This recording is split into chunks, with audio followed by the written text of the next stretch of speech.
Welcome back, warrior.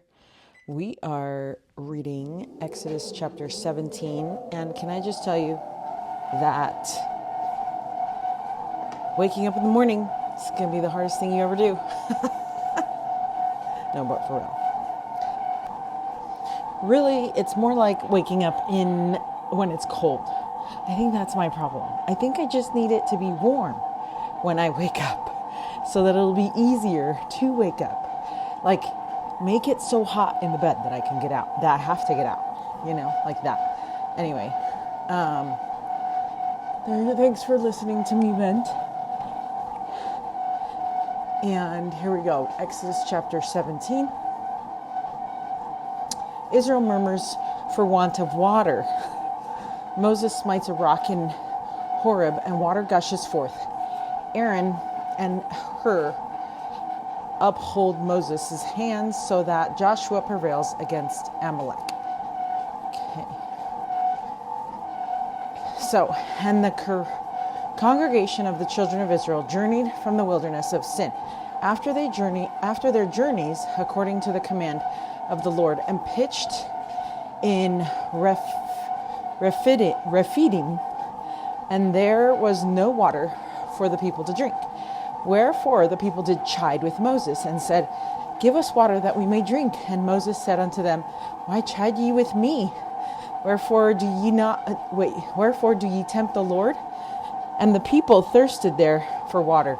And the people murmured against Moses, and said, Wherefore this is that thou hast brought us up out of Egypt to kill us and our children and our cattle with thirst. Isn't that funny how we do that? And Moses, we just look for any reason to blame somebody else. Even when we're like free from the thing that we were struggling with, that we need deliverance from. Now we're like, it would have been better if we stayed. Right? No. And Moses cried unto the Lord, saying, What shall I do unto this people? They be almost ready to stone me. And the Lord said unto Moses, Go on before the people, and take with thee of the elders of Israel, and thy rod, wherewith thou smotest the river, take in thine hand, and go. Behold, I will stand before thee there upon the rock of Horeb, and thou shalt smite the rock, and there shall come water out of it, that the people may drink. And Moses did so in the sight of the elders of Israel. And he called the name of the place Massah and Meribah. Massah and Meribah. Because of the chiding of the children of Israel, and because they tempted the Lord, saying, Is the Lord among us or not? Okay, so have you ever taken the youth on a long hike and worried about them having the proper amount of water? We definitely have. It's like a big thing. In fact, they bring like a truck with water. The last time we went on trek, it was like this giant truck with water. So imagine providing water for over 1 million people on a 40-year journey. Lack of water was a repeated problem for them, and each time it was an opportunity for them to either turn to the Lord or turn to murmuring, right? So there in verse 1, they were once again without water, and the people chided with Moses.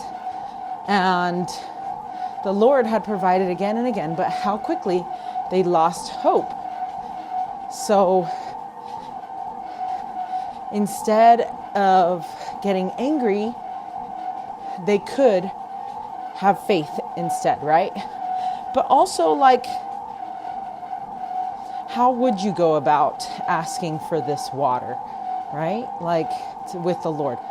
Like, doesn't he know our needs, right?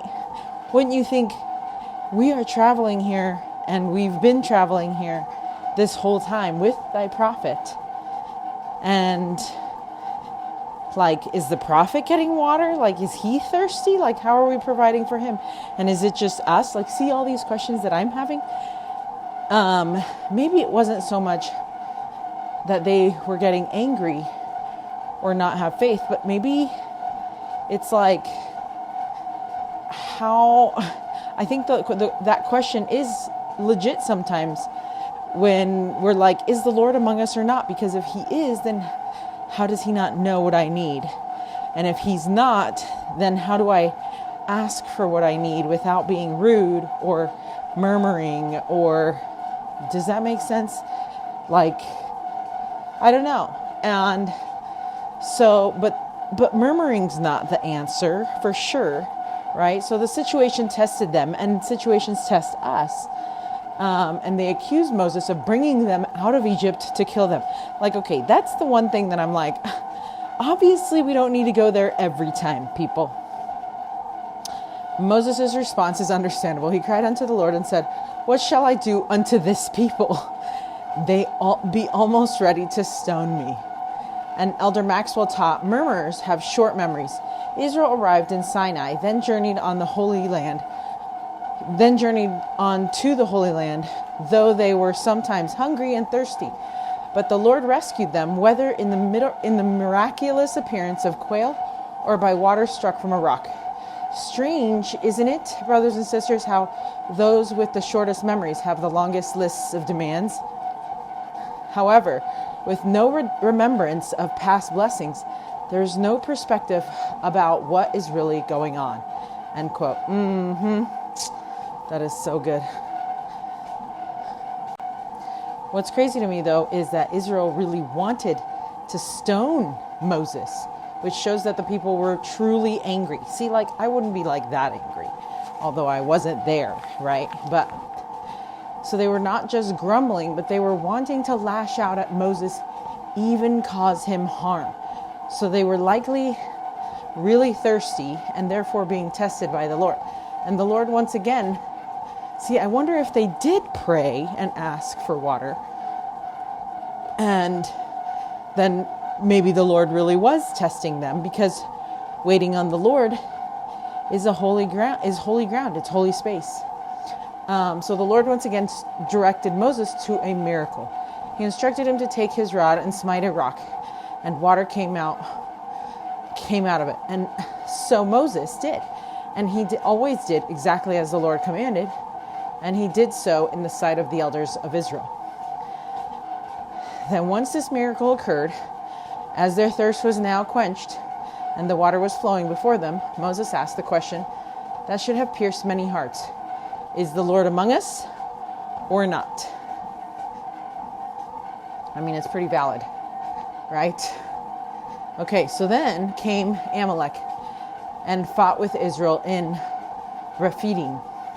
And Moses said unto Joshua, choose us out men, and go out, fight with Amalek tomorrow. I will stand on top of the hill with the rod of God in mine hand. So Joshua did as Moses had said to him, and fought with Amalek and Moses. Aaron and Hur went up to the top of the hill. Sorry, hold on. What? Say it again. So, verse 10. So Joshua did as Moses had said to him, and fought with Amalek. And Moses, Aaron, and Hur went up to the top of the hill. Okay, that makes more sense. And it came to pass, when Moses held up his hand, that Israel prevailed. And when he let down his hand, Amalek prevailed. Oh, this is a good story. And Moses' hands were heavy. Tell me about it. Like, he was old, remember? Okay. And they took a stone and put it under him, and he sat thereon. And Aaron and Hur stayed up his hands, the one on the one side and the other on the other side. And his hands were steady until the going down of the sun. So they were holding his hands up, because as soon as the hands went down, they were going to be weak. So, and Joshua discomfited Amalek and his people with the edge of the sword.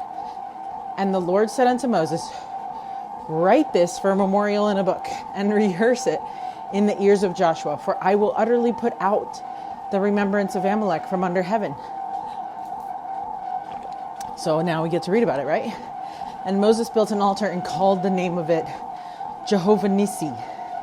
And he said, because the Lord has sworn that the Lord will have war with Amalek from generation to generation. Oof.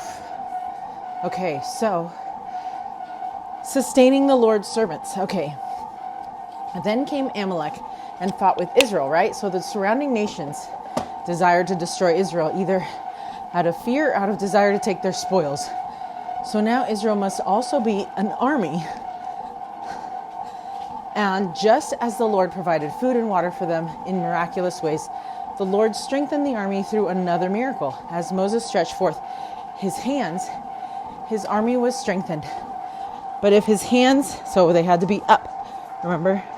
But if his hands failed, the enemy prevailed. So Moses looked to Aaron and Hur to hold up his hands. President Ezra Taft Benson likened this story to us, sustaining and holding up the Lord's servants today. After sharing this story, he said, so will we be victorious as we hold up the arms of the Lord's anointed servants. So, not a question. It wasn't a question. And let me read it again. So, President Ezra Taft Benson likened this story to us, sustaining and holding up the Lord's servants today. After sharing this story, he said, in April 1986 General Conference, he said, so will we be victorious as we hold up the arms of the Lord's anointed servants. Isn't that powerful? President Ezra Taft Benson, A Sacred Responsibility. April 1986 General Conference. So Josephus said, nor was any of the Hebrews slain, but the slain of the enemy's army were too many to be numbered. Antiquities of the Jews, Book 2. Okay, so some questions. What do you think it means to sustain the Lord's servants? How can this story help you better understand this? And how can you sustain both the general leaders of the church and local leaders? What is the danger if we don't sustain them? I think the danger is to us personally and as a community as well. Okay. We have a read it, live it. Verse 17.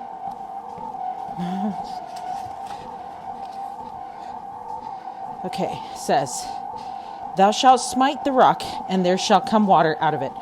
A hard place can become a source of life, but only God does that. Look for water from the rock. That's awesome. Okay, until Exodus chapter 18. Stay strong, warrior.